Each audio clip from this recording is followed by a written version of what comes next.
오랜만에 제가 이제 드리는 말씀입니다. 새로운 얘기는 아니고요. 1992년 바르셀로나 올림픽에서 마라톤으로 금메달을 목걸이에 건 황영조 선수를 기억하실 겁니다. 마라톤 선수는 보통 25km에서 30km를 달리는 중에 내가 이게 보통 미친 게 아니야. 내가 뭐 한다고 이렇게 달려. 난 다시는 안 달릴 거야. 이번 경기 말고는 내가 다시는 안 달릴 거야. 이런 생각을 한다는 것입니다. 그런데 그 고달픈 마라톤의 여정에 어떠한 감독이 있느냐에 따라서 달라진다는 거예요. 한 번은 황영조 선수가 한강변을 달리고 있었습니다. 근데 감독님은 뒤에서 자전거를 타고 그러니 황영조 선수의 마음이 얼마나 미치겠습니까? 자기도 뛰어야지. 감독님이 자전거를 타고 그냥 나도 죽고 감독님도 죽여버릴 거야. 내가 이렇게 소리 질러서는 안 되는데 여러분, 그때마다 이 감독님이 기회를 놓치지 않고 뭐라고 말한 줄 아십니까? 이분이 저 경남 양산 분이란 말이에요. 그러니까 전형적인 경상도 말을 안 쓸 수가 없어요. 영조야, 넌 안 보이지? 내 눈에 훤히 보인대. 네가 바르셀로나 올림픽에 가서 금메달을 목에 들고 감격의 눈물을 흘리는 모습이 내 눈엔 훤히 보인대.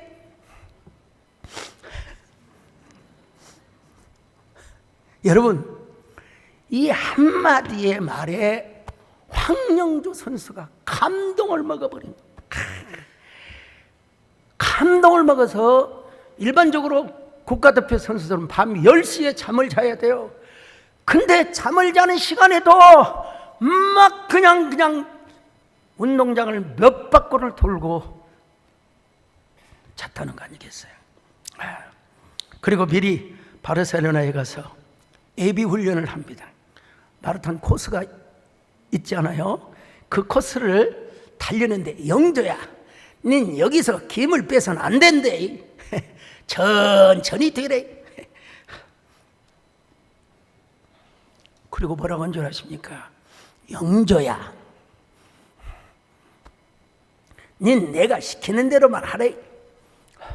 난 이렇게 경상도 말이 자연스럽게 잘 나와요.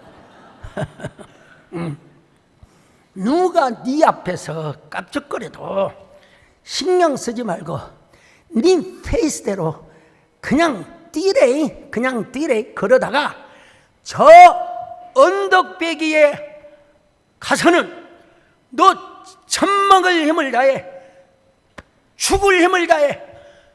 너 정말로 죽기 살기로 뛰래. 그거 아세요? 언덕배기에서 황영조가 일본 선수를 앞질렀던 그 모습을 여러분 기억하십니까? 거기 있는 모든 한인들이 다 개박수를 했습니다. 우리나라 시간으로 새벽이었습니다. 저는 가락동에서 아주 작은 개척교회를 섬기고 있었습니다. 근데 저는 황영조 선수 친척도 아니요, 같은 고향 사람도 아니에요. 근데 왜 이렇게 눈물이 나는지 모르겠어요. 왜 그랬을까? 목사이기도 하지만 대한민국 국민의 한 사람으로서 얼마나 눈물이 나는지. 세월이 흘러 제가 바르셀로나에서 열렸던 유럽 유학생 수련회 코스테 집회에 갔어요. 엄청나게 많이 모였어요. 당연히 제가 바르셀로나 올림픽 그 주 경기장 메인 스타디움을 당연히 제가 가야죠. 가는데 이상하게 그 언덕배기에서 좀 멈춰주세요. 좀 달려보고 싶습니다. 여러분, 그 엄청나게 먼 거리입니다.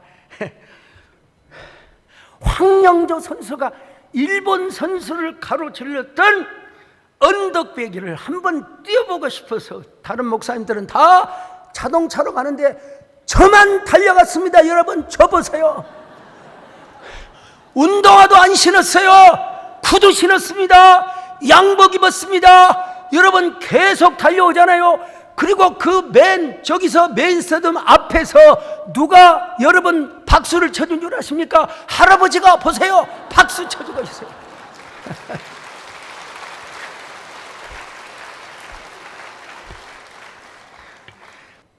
이것은 여러분, 어떠한 돈으로도 살 수 없는 귀한 가치 있는 영상이라고 생각합니다.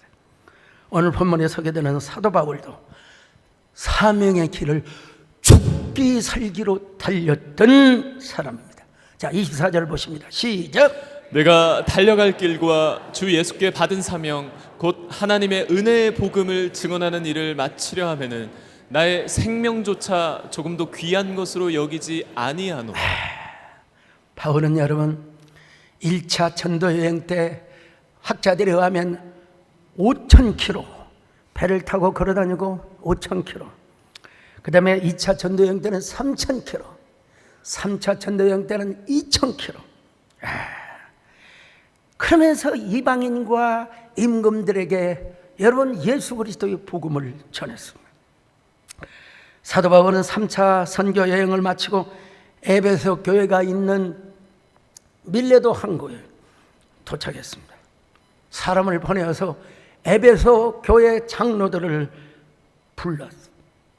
내가 당신들에게 언제 금이나 은을 원하더이까? 33절 봅니다. 시작. 내가 아무의 은이나 금이나 의복을 탐하지 아니하였고. 그런데 바울은 예루살렘에 간대. 예루살렘은 사실은 죽음의 길입니다. 거기 가면 환란이 기다리고 있어요. 죽음이 기다리고 있어요. 그런데 성령의 매임을 받아서 그곳에 간다는데 뭐라고 들을 겁니까? 자, 사도행전 20장 22절로 23절 시작. 보라, 이제 나는 성령에 매여 예루살렘으로 가는데 거기서 무슨 일을 당할는지 알지 못하노라. 오직 성령이 각 성에서 내게 증언하여 결박과 환난이 나를 기다린다 하시나. 성령의 매임을 받아서 간다는 걸 누가 막겠습니까? 그래서 바울은 뭐라고 말합니까? 내가 달려갈 길과 주 예수께 받은 사명, 하나님의 은혜의 복음을 증언하는 일에는 나의 생명조차도 아끼지 않겠다. 사도행전 20장 24절입니다. 시작. 내가 달려갈 길과 주 예수께 받은 사명 곧 하나님의 은혜의 복음을 증언하는 일을 마치려 하면은 나의 생명조차 조금도 귀한 것으로 여기지 아니하노라. 생명조차 조금이라도 귀한 것으로 여기지 않겠다. 오늘 호산다 성가대에서 사명의 길이라는 노래를 잘 불러주셔서 너무너무 감사하는데, 사실 이 노래가 얼마나 귀하게 쓰임받은 줄 아십니까? 우리 교회뿐만 아니라 대한민국의 어지간한 교회에서는 다 이 노래를 불렀다는 내용을 아십니까? 여러분? 한인교회에서도 이 노래가 많이 불리워졌어요. 지난번에 우리 노예 고시부장으로 섬기고 계시는 이우영 목사님께서도 참 설교 중에 이런 가사를 언급하시더라고요. 사명이 생명이기에, 사명의 눈물이기에 힘들고 어려워도 사명의 길을 걸어가리라. 저 여러분 저 모르게 우리 누가 했는지 모르지만 저는 저작권 협회에 제가 등록한 적도 없습니다. 왜냐? 그거 여러분 돈 몇 푼 받는다고 뭐가 중요합니까? 하나님 앞에 많이 수염을 받아야 되지 않겠습니까, 여러분? 사명이 생명이기에 사명의 눈물이기에 힘들고 어려워도 사명의 길을 걸어가리라. 사명 은혜이기에 사명이 주권이기에 외롭고 고독해도 사명의 노래 부르리. 무엇 때문에 바울은 그렇게 달렸습니까? 주 예수님의 은혜의 복음, 그 복음을 전하는 사명의 길을 달리고 달렸던 것입니다. 그러다가 마지막으로 이제 예루살렘에 간대요. 예루살렘에 가면서 장로님들에게 이러한 부탁을 하고 있습니다. 18절로 20절 시작. 오매 그들에게 말하되 아시아에 들어온 첫날부터 지금까지 내가 항상 여러분 가운데서 어떻게 행하였는지를 여러분도 아는 바니 곧 모든 겸손과 눈물이며 유대인의 간계로 말미암아 당한 시험을 참고 주를 섬긴 것과 유익한 것은 무엇이든지 공중 앞에서나 각 집에서나 거리낌이 없이 여러분에게 전하여. 자, 여기 보세요. 모든 겸손과 눈물이며 그리고 유익한 것은 공중 앞에서 다 버리고 그리고 뭐예요? 여러분에게 거리낌 없이 하나님 나라의 회개의 복음을 전했다는 것입니다. 자, 21절 더 볼까요? 시작. 유대인과 헬라인들에게 하나님께 대한 회개와 우리 주 예수 그리스도께 대한 믿음을 증언한 것이라. 하나님에 대한 회개와 우리 주 예수 그리스도에 대한 믿음의 증언을 하였다고 고백하고 있어요. 거리낌 없이 내가 복음을 전했어요. 여러분도 자기 자신의 명예나 이득을 생각하지 마십시오. 하나님의 말씀에 의지해서 성도들을 감독하지만 여러분의 생각과 여러분의 지식을 가지고 교인들을 굴림해서는 절대로 안 됩니다. 왜냐하면 교회는 여러분들의 놀이터가 아니라 여러분들이 굴림하기 위해서 존재하는 게 아니라 하나님의 피로 사신 교회이기 때문에. 자, 27절로 28절 봅니다. 시작. 이는 내가 꺼리지 않고 하나님의 뜻을 다 여러분에게 전하였음이라. 여러분은 자기를 위하여 또는 온 양떼를 위하여 삼가라. 성령이 그들 가운데 여러분을 감독자로 삼고 하나님이 자기 피로 사신 교회를 보살피게 하셨느니라. 자기 피로 세우신 교회라 이 말이에요. 그러면 오늘 교회는 우리의 놀이터가 절대로 아닙니다. 누군가를 지배하려고 여러분 세워지는 교회가 절대로 아닙니다. 교회는 은혜 받는 곳입니다. 교회는 예배드리는 곳입니다. 교회는 섬기는 곳입니다. 지난번 장로 고시 때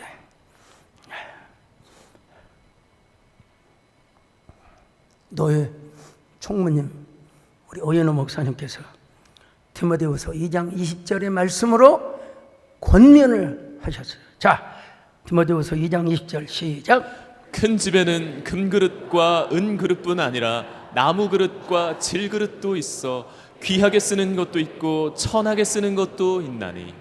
자, 당연히 큰 집에는 큰 그릇도 있고 적은 그릇도 있고 또 금그릇도 있고 나무그릇도 있죠. 그러니까 그분에 의하면 당연히 그렇게 말씀하셔야죠. 장로가 되면 좀 쪼잔하게 놀지 말자. 좀 배포가 좀 있어야 된다. 그릇의 사이즈를 좀 키워야 한다. 당연한 말씀이죠. 당연한 말씀. 저에게 또 담임 목사로서 시간의 배려를 허락해 주셨어요. 사실 저는 노회장을 한 6번 계속했을 거예요.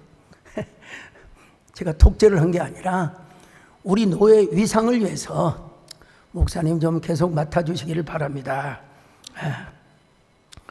저는 노회장뿐만 아니라 총회장을 했고 한교총 대표장을 한 사람이죠. 제가 올라가서 비전을 해서 무슨 말씀을 한 줄 알았어요. 좋습니다. 오케이. 그릇의 사이즈도 좋습니다. 제발 그래 주시기 바랍니다. 그러나 사이즈가 크되 하나의 전제 조건이 필요합니다. 그게 뭐냐? 정결하고 깨끗한 그릇이어야 됩니다. 정결하고 깨끗할 때 우리의 사이즈가 커지게 될 것입니다. 바로 뒤에 있거든요. 디모데후서 2장 21절입니다. 시작. 그러므로 누구든지 이런 것에서 자기를 깨끗하게 하면 귀 쓰는 그릇이 되어 거룩하고 주인의 쓰임에 합당하며. 보세요 여러분, 깨끗하고 정결하면 하나님께서 귀하게 써주신다고 말씀하지 않습니다. 바울은 그런 사명자가 되었음에도 불구하고 신중하게 결정을 하면 참 좋았을 텐데, 뭐 성령의 매임을 받았으니까 뭐라고 얘기를 할 겁니까? 실제로 결과를 보면 예루살렘에 가서 분명히 예수님을 전하였습니다. 이 세상에 유일하게 구원을 주실 분이 누구냐? 예수 그리스도라고 했어요. 자, 복음을 전하다가 유대인들의 분노를 사서 감옥에 갇혀서 24장 27절 봅니다. 시작. 이태가 지난 후 보르기오 베스도가 벨릭스의 소임을 이어받으니 벨릭스가 유대인의 마음을 얻고자 하여 바울을 구류하여 두니라. 여러분, 바울은요 아그리빠 왕과 베스도 총독에게 뭐라고 한 줄 아세요? 구음이 된 상태니까 요즘으로만 수갑을 쳤어. 수갑을 올렸다 내렸다 하면서 자신의 무죄를 주장하는 게 아니라 예수 그리스도를 어떻게 만났고 그분을 통해서만 구원을 받는다는 사실을 여러분 법정에서 증언하였습니다.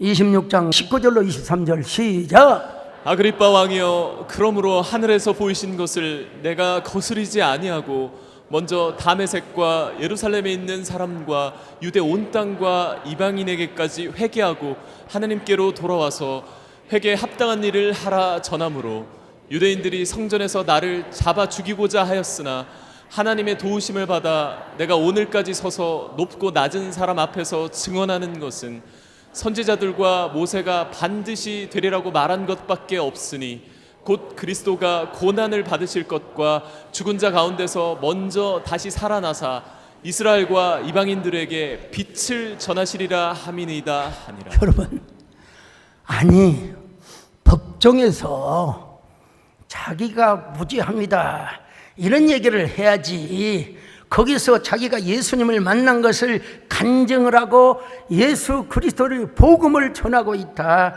이거 보통 미친 게 아닙니다 사실은. 그러자 바울의 말을 들은 베스도 총독이 뭐라고 한 줄 알았어요? 바울아, 아무래도 네가 미친 것 같구나. 너가 공부를 많이 해서 네 학문이 너를 미치게 하였구나. 자, 24절 보세요. 시작. 바울이 이같이 변명하매 베스도가 크게 소리내어 이르되 바울아, 네가 미쳤도다. 내 많은 학문이 너를 미치게 한다 하니. 그러자 바울이 뭐라고 합니까? 베스도 카카여, 내가 미친 것이 아니여 참되고 온전한 말을 하고 있습니다. 26장 25절 시작. 바울이 이르되 베스도 각하여, 내가 미친 것이 아니요 참되고 온전한 말을 하나이다. 아그리빠 왕에게 묻습니다. 왕이여, 선지자를 믿으십니까? 당연히 선지자를 믿는 줄 아나이다. 그러자 아그리빠가 뭐라고 말합니까? 네가 작은 말로 나를 그리스도인이 되게 하려 하는도다. 자, 27절로 28절 시작. 아그리빠 왕이여, 선지자를 믿으시나이까? 믿으시는 줄 아나이다. 아그리빠가 바울에게 이르되 내가 적은 말로 나를 권하여 그리스도인이 되게 하려 하는도다. 바울이 뭐라고 말합니까? 말이 적으나 많으나 왕과 총독뿐만 아니라 이곳에 모여있는 법정에 많은 사람들 나같이 결박되는 것만 빼놓고는 다 나와 같이 되기를 원합니다. 자, 29절 시작. 바울이 이르되 말이 적으나 많으나 당신뿐만 아니라 오늘 내 말을 듣는 모든 사람도 다 이렇게 결박된 것 외에는 나와 같이 되기를 하나님께 원하나이다 하니라. 여러분, 보통 미치지 않고서 우리는 미쳤다고 안 하죠. 홀리게 되었다. 아그리빠 왕이야. 왕이라고 해서 진짜 행복하십니까? 베스토 총독이여, 총독이라고 해서 마음에 진정한 행복이 있으십니까? 저의 재판을 지켜보게 하여 이 자리에 참석하신 여러분들이요, 진정한 평화가 있으십니까? 그 평화를 소유하려면 예수 그리스도를 믿으시기를 바랍니다. 그대가 만일 참된 행복을 찾거든 예수님을 만나보세요. 그분으로 인하여 참 평안을 얻으며 나와 같이 고백할 거요. 나 예수가 좋다워. 나 예수가 좋다. 주를 사랑한다. 베드로 고백처럼 나 예수를 사랑한다. 예수님을 사랑하시면 아멘합니다. 바울은 무모할 정도로 도전적이었습니다. 세상적인 표현을 빌리면 베스토가 말하는 것처럼 미친 사람이었습니다. 우리는 다시 말씀드립니다. 미친 게 아니라 홀리게 되었다고 해야 돼요. 홀리. 그래서 바울은 죄수의 신분으로 로마로 압송이 됩니다. 로마의 감옥에 갇히죠. 1차 감옥 때는 가택연금과 비슷한, 그래서 많은 사람들이 찾아왔어요. 그 중에는 가이사 황제의 측근 가족들, 여러분 실명을 밝히잖아. 원로원, 우리 김창조 장님 같은 연방 상하의원, 이런 사람들을 전도한 거예요. 자, 빌보서 4장 22절 시작. 모든 성도들이 너에게 문안하되 특히 가이사의 집 사람들 중 몇이니라. 가이사의 집, 황제의 가족과 최측근. 그러다가 나중에 AD 64년경에 참수를 당합니다. 지금도 로마의 저 근교에 가면 바울 참수 기념교회가 있어요. 바울이 목배임을 당하여 순교를 합니다. 의학적으로 사실 설명이 불가능을 할 수 있겠지만 바울이 분명히 칼로 목을 쳤는데 교회 전통에 의하면 거기 또 가이드가 그렇게 이야기를 해요.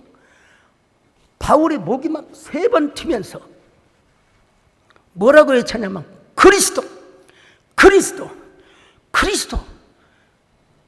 과연 오늘날 그걸 누가 믿을 수가 있겠습니까마는 거기 가면 그런 얘기를 해요. 이런 순교를 바울은 아마 예측했던 것 같아요. 디모데후서 4장 6절로 7절 시작. 전제와 같이 내가 벌써 부어지고 나의 떠날 시각이 가까웠도다. 나는 선한 싸움을 싸우고 나의 달려갈 길을 마치고 믿음을 지켰으니. 전제라는 제사가 있어요. 구약에 네세크라고. 네세크. 번제는 번제단에다가 송아지 한 마리를 각을 떠서 태운다고 생각해 보세요. 얼마나 큰 불이 타올라요.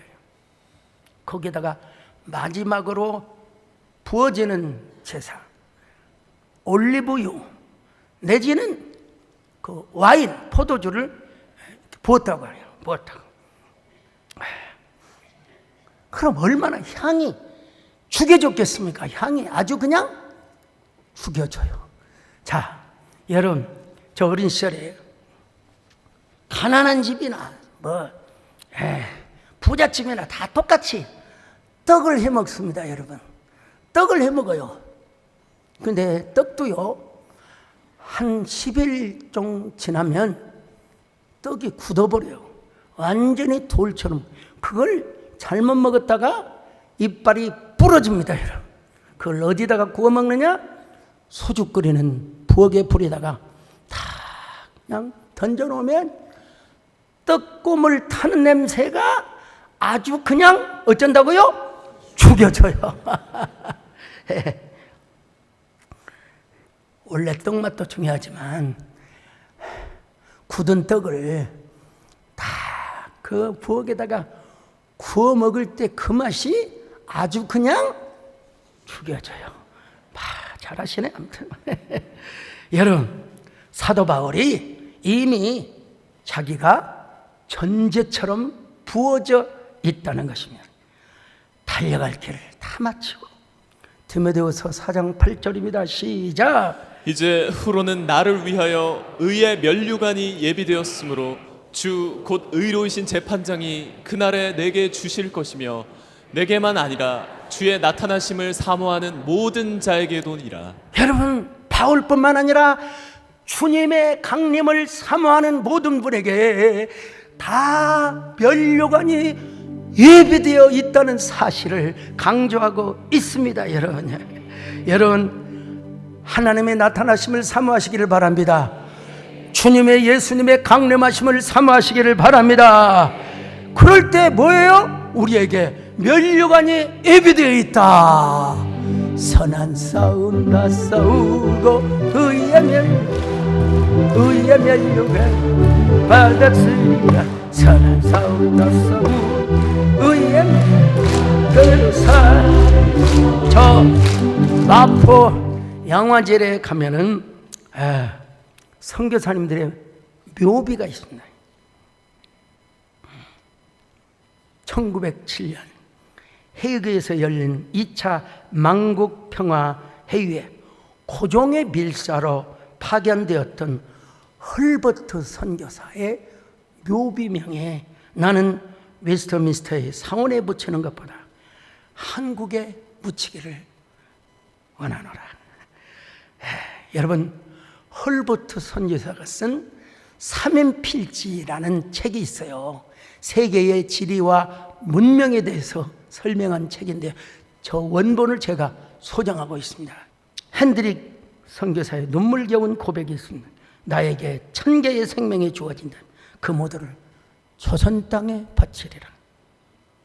제가 전킨 선교사 이야기를 안 할 수가 없어요. 여러분, 전킨 선교사는 미국의 남장로교는 북장로교보다 좀 더 보수적인 그런 아주 아버지가 성공한 판사였으면 여러분, 당시 미국의 상류층의 삶을 살 수 있다고 보장받을 수 있어요. 그런데 그 전킨 선교사가 우리나라의 선교사로 옵니다. 그것도 제일 낙후된 군산 지역에 선교사로 옵니다. 선교의 본거지를 국머리라고 했는데 지금은 구암동이라고 이름이 바뀌어졌습니다. 여러분, 구암 스테이션에 선교본부를 두고 제가 졸업한 영명학원, 지금은 이제 군산 제일고등학교라고 하지만, 그리고 군산 영광여자고등학교를 설립하셨습니다. 그런데 그 선교사님은 자녀를 3명이나 풍토병으로 잃었습니다. 이것은 선교사의 슬픔이 아니라 선교사의 영광이요 특권이라고 했어요. 그 또한 풍토병에 걸려서 43세의 나이에 천국에 갑니다. 끝까지 달린 선교사의 행복이라고 할 수 있겠죠. 저는 어린 시절에 교회를 다니지 않았습니다. 우리 동네에서 참포리 찾아가고 모내기를 하는데 깨끗한 한복을 입고 교회 나가는 사람들을 다 우리 동네에서 저 미친 인간들이라고요. 저 미친 뭐라고는 안 하겠어요. 아무튼요.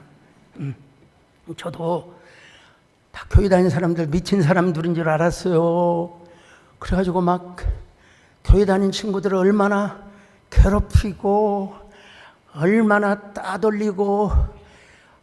여러분, 제가 회개합니다. 회개 많이 했습니다.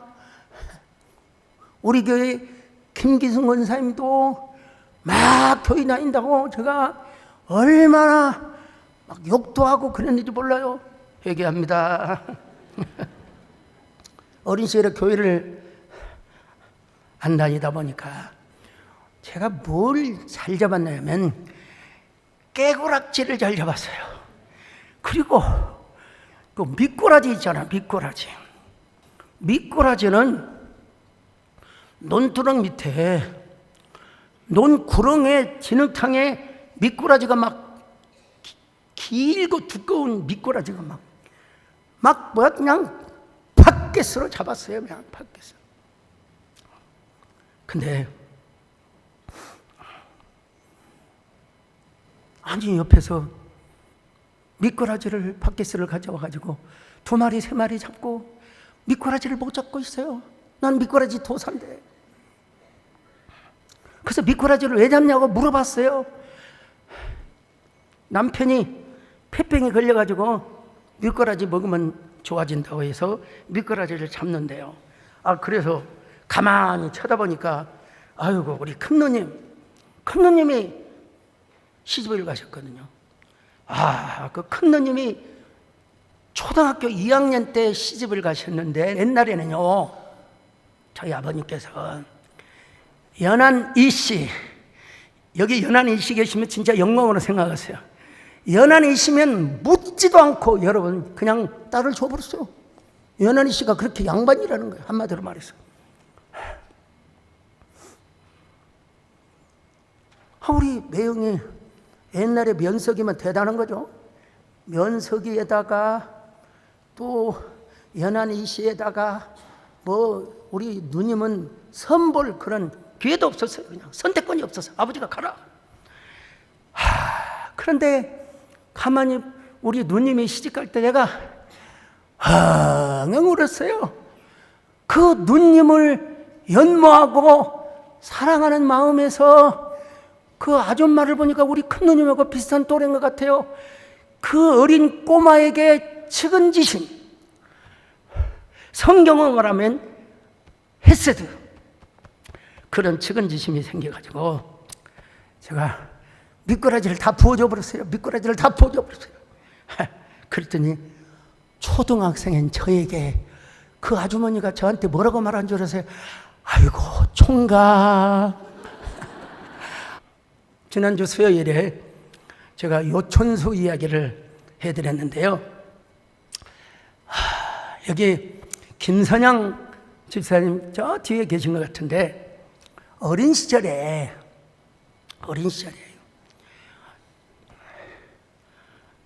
자 오동 국민학교, 조금 초등학교라고 하지만 어린 시절에 우리 동네는 택시 하나도 못 돌았어요. 왜냐하면 다리가 나무다리예요. 나무다리. 거기에 어떤 사람이 오토바이 타고 가다가 떨어져 갖고 더 이상 오토바이를 못 돌았어요.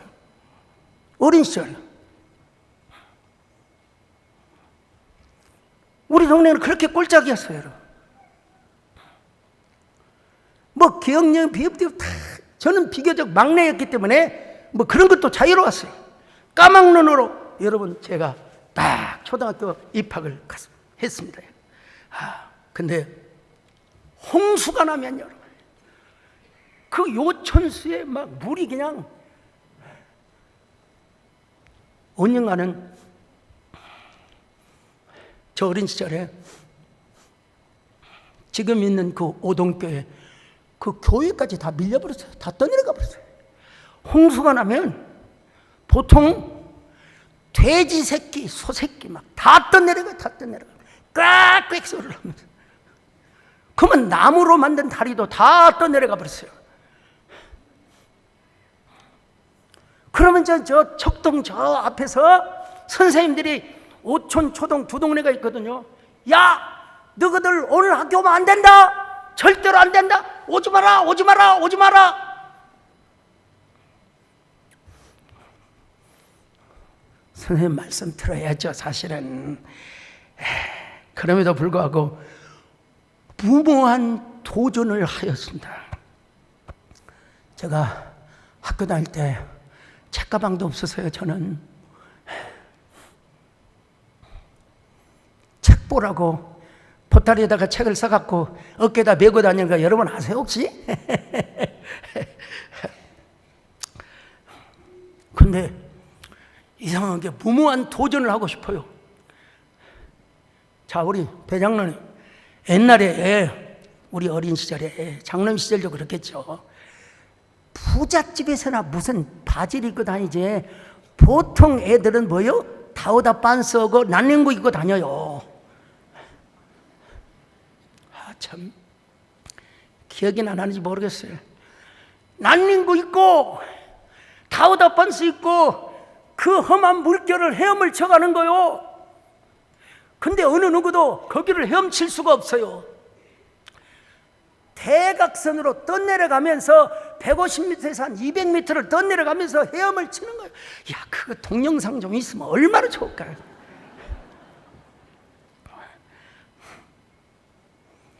거기 요천수 담벼락에 돌을 넣은 철사망이 있어요. 철사망. 그걸 못 잡았으면 저는 저 섬령강 밑으로 떠내려가 버리고 말았어요. 그러니까 그걸 잡고 올라가니까 선생님들이 야, 이 미친놈아 뒤지려고 환장했냐. 아이고, 더 이상 욕을 못하겠어야 합니다. 너 섬령강물 저 하동폭에 들어서 거기서 떠내려가서 고기밥이 되었을 거야. 이 뒤질놈아 이러면. 근데 그런 선생님들 기억할 필요가 없어요. 칭찬해 주신 선생님, 그때 교감 선생님이셨 김희봉 선생님, 김자 희자 봉자 선생님. 야, 불러다 놓고 야, 정말 잘했어. 너 큰일꾼 될 거야.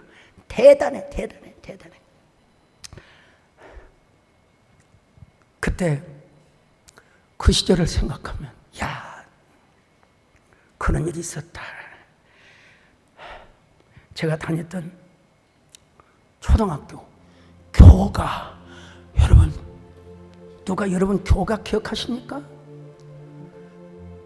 지리산 정기문 무덤산을 앞보고 요천의 맑은 물 할미섬을 감도는 대안에 꽃송이 곱게 자라니 아름다운 이름이요 오동국민학교. 이 정도면 뭐. 그 다음에 또 있어요. 덕과 몸을 길러서 새일꾼 내리 덕과지에 닦아서 새일꾼 내리 전통의 길이 빛나 오동의 천하.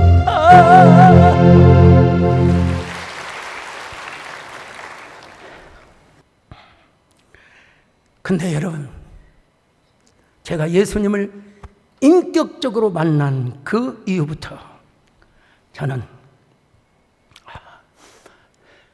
예수님의 복음을 전하는데, 제가 광주신학교를 다닐 때도 생명수 전도단을 만들었어요. 그래서 저 우남시장을 비롯해서 막 그 양동시장 다니면서 여러분 제가 전도를 하고 다녔어요. 너무나 기특하 다고 당시에 복음문화사를 하셨던 박동만 장로님이 공짜로 전도지를 만들어 주셔서 무모한 도전을 하여 그 화려한 스펙을 가졌던 목사님들 사이에도 우리 교회가 가장 큰 부흥, 이 시대에 여러분 정말 개척 목회자로서 가장 큰 교회를 섬기고 있습니다. 여러분, 우리도 사명의 길을 잘 달려가시기를 바랍니다. 여러분이 달려갈 신앙의 마라톤을 잘 뛰어가시기를 바랍니다.